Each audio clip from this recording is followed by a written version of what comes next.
ये देखो, ये सारे तो हो गए, सिर्फ एक लास्ट का ये क्वेश्चन बचा हुआ है। लास्ट का क्या मतलब, अभी और भी क्वेश्चन है, पर जो कॉन्सेप्ट है, जो क्या बोलते हैं, जो टाइप है वही कंटिन्यू करते हैं यहाँ पे। ये देखो, इस टाइप के एक और क्वेश्चन इसके बाद मिलेंगे। देखो क्या कह रहा है, एक्स किसी काम को 153 दिन में करता है, एक्स किसी काम को 153 दिन में कर रहा है, वाई उसी काम को 255 दिन में करता है, ठीक है, और जेड उसी काम को कितने दिन में करता है, 340 दिन में करता है। अब मैं बोलूँ इसका एलसीएम लेने के लिए, तो फिर हालत ख़राब हो जाएगी इसकी एलसीएम लेने में। क्यों? क्योंकि हमें समझ में नहीं आ रहा है ये। वैसे तो लग रहा है ये 34 है, तो देख के लग रहा है 53 है, 17 से कटेगा वो, ठीक है। फिर भी एलसीएम लेना एक टिपिकल टास्क है। तो मैं क्या करता हूँ, एक्स वाई और जेड के टाइम का रेशियो निकाल लेता हूँ। 153, 255 और 340। क्या ये 17 से जाएगा? बिल्कुल जाएगा। 9 बार में 17 एकम 17, 8 17 पचे 85, 15, 17 दूना 34, 2।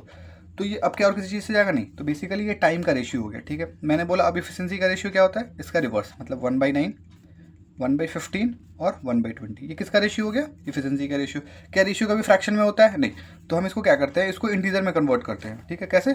जो डिनोमिनेटर है उसके एलसीएम से इसको मल्टीप्लाई कर देते हैं, पूरे फैक्टर, पूरे रेशियो को। जैसे 9 15 20 का एलसीएम ले लो, 9 15 और 20 में आई थिंक 180, 15 20 20 40 60 नहीं 80 नहीं 180 के आसपास होगा। देख लो यहाँ पे, 3 3 9, 3 5 15 और 20 एज इट इज़, ठीक है। अभी किसी जगह 5 3 1 5 चौका 20, 5 चौका 20, 3 3 9, 180। इसका एलसीएम कितना आ रहा है? 180। इसको 180 से मल्टीप्लाई कर दो।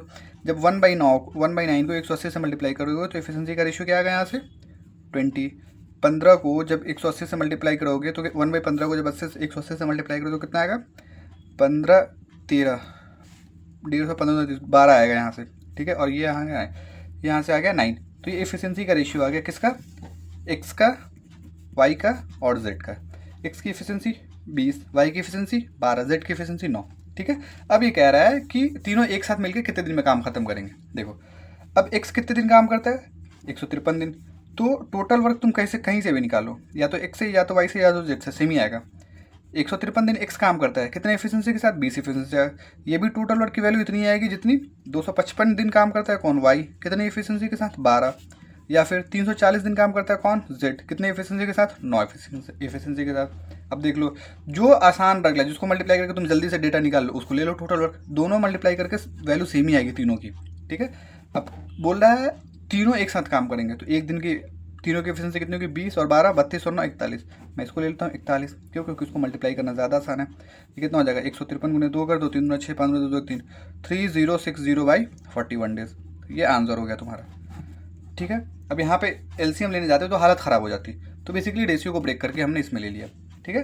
टाइम का एफिशिएंसी निकाल लिया, और टाइम का रेशियो निकाल लिया, और एफिशिएंसी टाइम का रिवर्स होता है, ठीक है। इस कॉन्सेप्ट से हमने इसको सॉल्व कर दिया, ठीक है। अब देखो एक और बच रहा है, उसको भी देख ही लो। आगे का देखिए एक और क्या, हाँ इस टाइप पे एक ही क्वेश्चन है।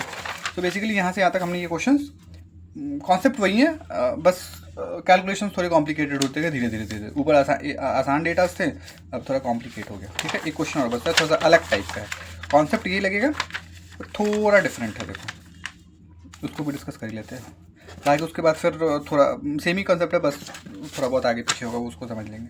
ये देखो, ये कह रहा है कि सार्थक जो है किसी सैंड पिट है, मतलब कोई गड्ढा है, और उसको सैंड बालू से कितने दिन में? 14 दिन में भर देता है, ठीक है।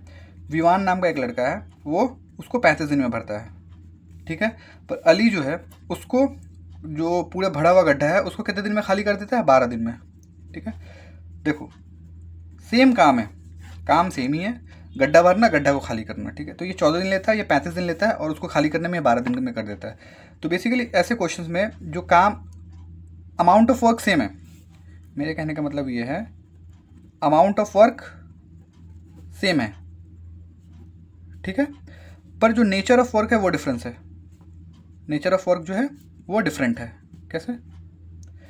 ये भरने का काम कर रहा है और ये खाली करने का काम कर रहा है। तो अमाउंट ऑफ वर्क सेम है, but nature of work difference है, ठीक है। तो हम क्या करेंगे कि साइन ऑपोजिट कर लेंगे। जैसे देखो, अप्रोच वही रखेंगे। अब जैसे यहाँ पे देखो, अगर 14 35 और 12 का अगर तुम वो लेने जाओगे, रेशियो लेने जाओगे, तो कुछ कटेगा ही नहीं है, इसमें से कुछ कैंसिल नहीं होगा। तो अल्टीमेटली तुम्हारे पास ऑप्शन ये बचता है कि तुम 34 35 और 12 का इस तरीके से टोटल वर्क निकाल लो, ठीक है। इसका टोटल वर्क कितना आएगा? अब इस सबका रेशियो में कुछ तो ब्रेक होगा नहीं, तो तुम क्या करो, 14 35 और 12 का एलसीएम ले लो, 7 दूनी 14, 7 5 35, 12। कितना बच रहा है ये, कुछ और कटेगा? हाँ, 5 2 6 12, तो हो गया 7 6 42 10 420। कितना हो गया टोटल? ये बेसिकली यहाँ से हमने क्या निकाल लिया, टोटल निकाल लिया। ठीक है, अब देखो 14, इसकी इफिशिएंसी कितनी हो जाएगी 30, इसकी इफिशिएंसी कितनी हो जाएगी 35, 35 दूना 70, इसकी इफिशिएंसी कितनी हो जाएगी 12 12 3 36, 6 12 5 60। अब देखो यहाँ पे इतनी होगी। मतलब कहने का कि ये कौन है, इसका नाम क्या था, इससे क्या है, सार्थक। मतलब कहने का सार्थक एक दिन में 30 यूनिट काम करता है किसी चीज़ को, अगर वो कुछ भी कर रहा है वो 30 यूनिट काम करेगा।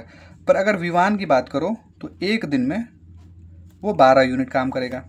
ठीक है, और ये अली की बात करें तो ये एक दिन में कितने काम करेगा, 35 यूनिट काम करेगा, पर नेगेटिव में। क्यों? क्योंकि ये दोनों भरने का काम कर रहा है और ये खाली करने का काम कर रहा है। तो समझो यहाँ से, अगर तीनों मिल के काम करते हैं, सार्थक प्लस विवान प्लस अली, सार्थक प्लस विवान प्लस अली, ये तीनों का एक दिन का काम क्या होगा 30।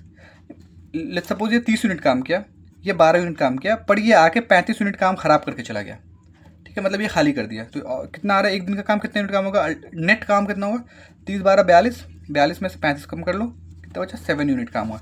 मतलब अल्टीमेटली एक दिन में अगर तीनों मिल के काम करते हैं तो सिर्फ 7 यूनिट गड्ढा भरा जाएगा। ठीक है, टोटल वर्क कितना है 420। कितने यूनिट काम हो रहा है एक दिन में, 7 यूनिट। तो आंसर क्या होगा 60 डेज। तो ये आंसर हो गया। ठीक है, तो ये नेगेटिव वर्क का कॉन्सेप्ट था, ये पॉजिटिव वर्क मतलब कहने का कि नेचर ऑफ वर्क डिफरेंस है। एक कुछ और, जैसे एक कंस्ट्रक्ट कर रहा है तो एक उसको डिमोलिश कर रहा है, तो ये बेसिकली है। ठीक है।